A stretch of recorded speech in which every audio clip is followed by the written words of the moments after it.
Comscore नुसार आता isakal.com आहे देशातील नंबर 1 ची मराठी न्यूज वेबसाईट।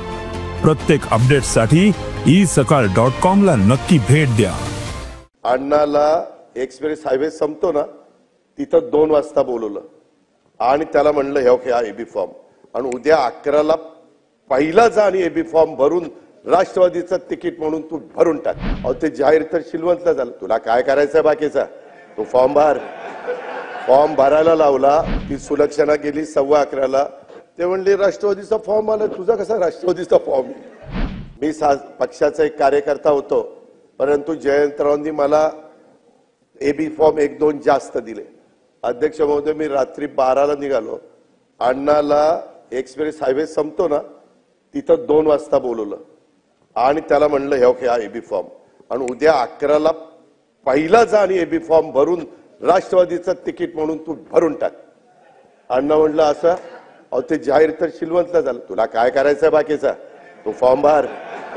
फॉर्म भरायला लावला, तो 2 वाजता का 2:30 वाजता माझी वाट बघत होता तिथं। मी गुपचूप त्याच्याकडे फॉर्म दिला, जयंतरावला म्हणलं जयंतराव जरा वेगळं केलंय, फक्त तुमची संमती द्या।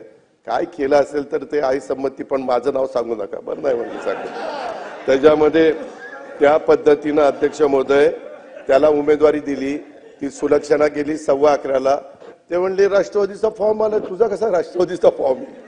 तिचा फॉर्म नाही, काही नाही। आणि अण्णा त्या निवडणुकीत 17,000 मतांनी त्या ठिकाणी निवडून आला।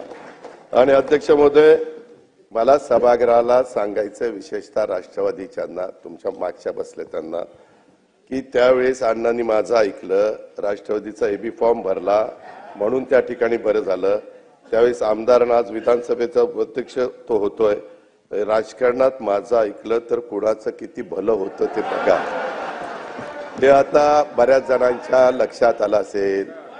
सन्माननीय विश्वजी, सन्माननीय अमितजी, आपण नेहमी चर्चा करतो,